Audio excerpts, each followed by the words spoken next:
নমস্কাৰ।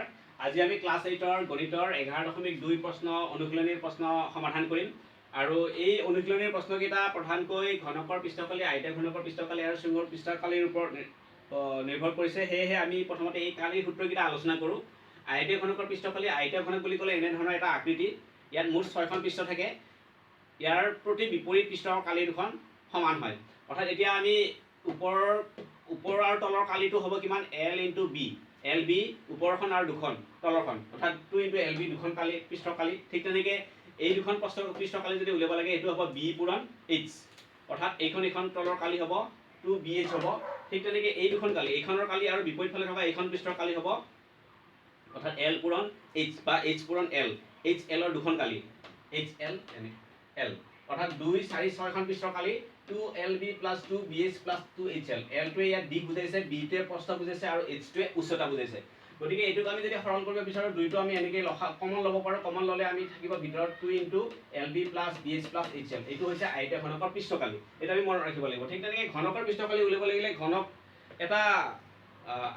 হৈছে এনেধৰণৰ এটা আকৃতি য'ত নেকি তাৰ 6খন তলে সমান থাকে। অৰ্থাৎ ইয়াতে আমি প্ৰতিটো দিশকে আমি L বুলি ধৰি ল'ব পাৰোঁ, কাৰণ যিহেতু দিশকেইটা সমান থাকে। অৰ্থাৎ ইয়াৰ দিশ, প্ৰস্থ আৰু উচ্চতা যিহেতু সমান, গতিকে আমি গোটেইকেইটা L বুলি ধৰি ল'লোঁ। ধৰি ল'লে আমি চাওঁ যে ইয়াৰ এখন পৃষ্ঠৰ কালি কিমান হ'ব। L পূৰণ L, L পূৰণ L, L² হয়। অৰ্থাৎ এনেকুৱা তল কেইখন আছে? 6খন আছে। চাৰিফালে 4খন, ওপৰত এখন তলত এখন। যিহেতু 6খন তলে সমান, গতিকে ইয়াৰ পৃষ্ঠকালিটো হ'ব ঘনকৰ পৃষ্ঠকালি 6L²। L² মানে হৈছে এখন পৃষ্ঠকালি আৰু 6 মানে 6খন পৃষ্ঠকালি। ঠিক তেনেকৈ চুঙাৰ বক্ৰপৃষ্ঠকালি বুলি ক'লে আমি এনেধৰণৰ এটা আকৃতি বুজি পাওঁ। এইটো হৈছে চুঙাৰ বক্ৰপৃষ্ঠ, এইটো বক্ৰপৃষ্ঠ আৰু এইটো হৈছে ঘূৰণীয়া বা প্ৰান্ততল বুলি কয়। ইয়াত ঘূৰণীয়া তলটো নাই বৰ্তমান। এইটো হৈছে বক্ৰপৃষ্ঠ। এই বক্ৰপৃষ্ঠকালি উলিয়াব লাগিলে আমি কি কৰিব লাগিব? 2 পূৰণ পাই, পাইৰ মান হৈছে 7/22 পূৰণ ব্যাসাৰ্ধ R, Rটো হ'ব ব্যাসাৰ্ধ। ইয়াত এইটো এটা বৃত্তৰ এটা ব্যাসাৰ্ধ পাম আমি। ঠিক পূৰণ H মানে হৈছে ইয়াৰ উচ্চতাটো।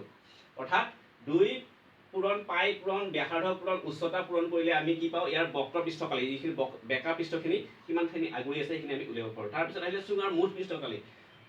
চুঙাৰ মুঠ পৃষ্ঠকালি বুলি ক'লে বক্ৰপৃষ্ঠৰ কালি লগতে এই ঘূৰণীয়া তল দুখনৰ কালি যোগফল হ'ব। গতিকে বক্ৰপৃষ্ঠৰ কালি হৈছে 2πRH আৰু এটা বৃত্তৰ কালি হৈছে πr²। দুইফালে দুটা বৃত্ত থাকিব, সেই দুটাৰ কালি হ'ব 2πr²।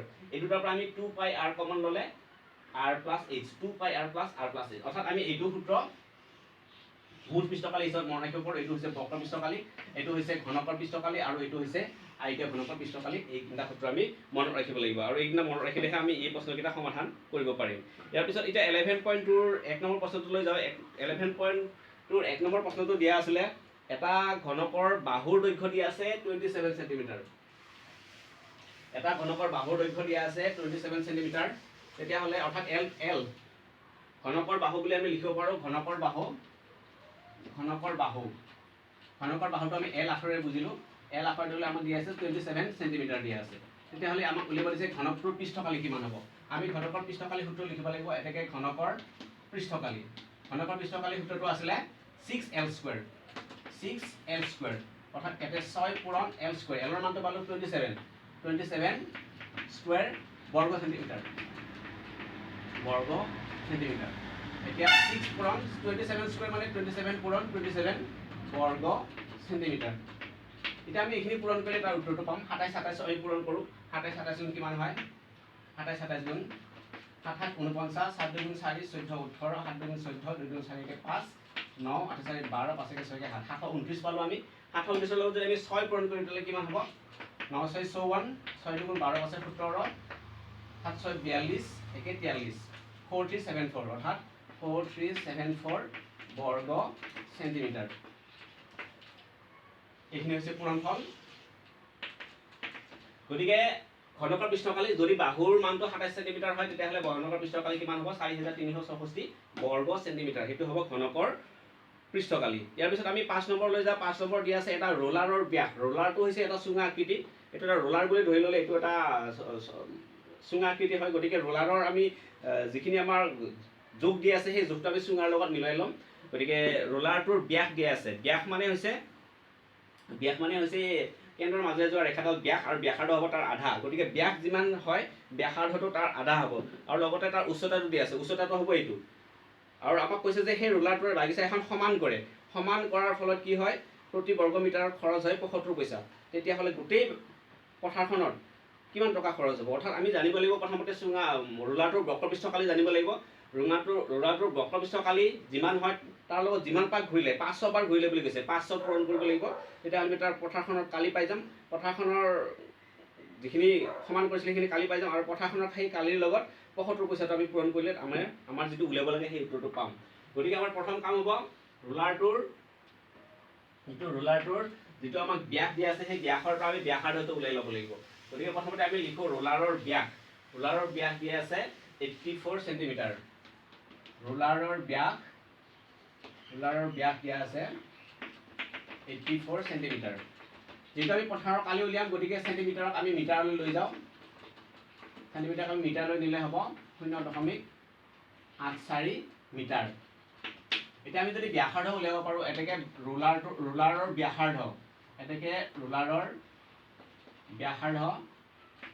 ব্যাসাৰ্ধ আমি R আখৰে বুজো চিহ্নিত কৰোঁ। গতিকে ইয়াৰ আধা হ'ব তাৰ ব্যাসাৰ্ধ, অৰ্থাৎ 8.84 আধা হ'ব 0.42। এইটো হ'ব তাৰ ব্যাসাৰ্ধ সমান 4.2। সেইটো আমি পালোঁ। এতিয়া আমাক উচ্চতাটো দিয়া আছে, অৰ্থাৎ ৰোলাৰৰ উচ্চতা দিয়া আছে 120 চেণ্টিমিটাৰ। উচ্চতাটো আমি H আখৰৰ দ্বাৰা চিহ্নিত কৰোঁ। গতিকে এইটো দিয়া আছে 120 চেণ্টিমিটাৰ। 120 চেণ্টিমিটাৰ আমি চেণ্টিমিটাৰ মিটাৰ কৰিলে হ'ব 100ৰে হৰণ কৰিব লাগিব 1.20 মিটাৰ, আৰু এই শূন্যটো আমি নিলিখিলেও হ'ব 1.2 মিটাৰ লিখিব লাগিব। এতিয়া আমি ৰোলাৰটোৰ কি উলিয়াম, বক্ৰপৃষ্ঠকালি। যিহেতু ৰোলাৰটোৱে পথাৰখন সমান কৰিছে, ৰোলাৰৰ বক্ৰপৃষ্ঠকালি। গতিকে আমি এতিয়া বক্ৰপৃষ্ঠকালিৰ সূত্ৰটো মনত পেলাব লাগিব।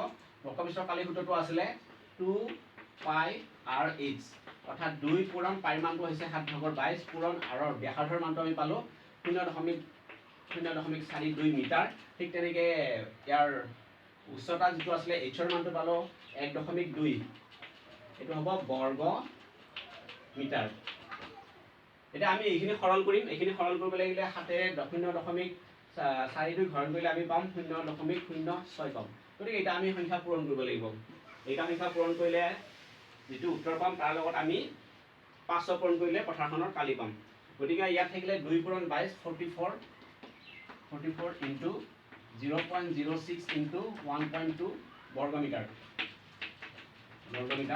এইখিনি যদি আমি পূৰণ কৰোঁ 44 ইনটু 6 ইনটু 12 72 হয়। 3টাৰ আগত দশমিক আছে, ইয়াত এটা ইয়াত দুটা, 3টাৰ আগত দশমিক কিমান হ'ব, বৰ্গ মিটাৰ। অৰ্থাৎ 12 গুণ পূৰণ কৰিলে আমি পাওঁ 72।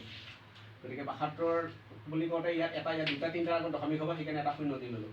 এতিয়া আমি 72 আৰু 44টো পূৰণ কৰোঁ। 72 ইনটু 44 পূৰণ কৰোঁ 4 × 8 7 4 × 28 4 × 8 7 4 × 28। গতিকে 8 8 16 8 8 2 11 3168। এইটো পূৰণ কৰিলে হ'ব 3168। 3টা অংকৰ আগত দশমিক আছিলে, ইয়াত দিব লাগিব, এইটো হ'ব বৰ্গ মিটাৰ। অৰ্থাৎ আমি চুঙাটোৰ ৰোলাৰৰ বক্ৰপৃষ্ঠকালি আমি পালোঁ 3.168 বৰ্গ মিটাৰ। এতিয়া কৈছে যে এই ৰোলাৰটো 500 পাক ঘূৰিছে। 500 পাক ঘূৰিলে ইয়াৰ লগত 500 পূৰণ কৰিব লাগিব। এতেকে পথাৰখনৰ সমান কৰা পথাৰৰ কালি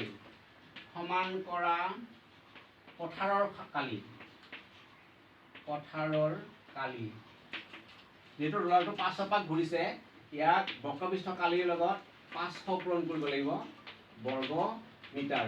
500 পূৰণ কৰিলে কিমান হ'ব, 500 শূন্যটো আমি লিখি থলোঁ, ইয়াৰ লগত 5 পূৰণ কৰোঁ 5 8 গুণ 40 5 6 30 34 5 গুণ 5 3 8 5 3 গুণ 15।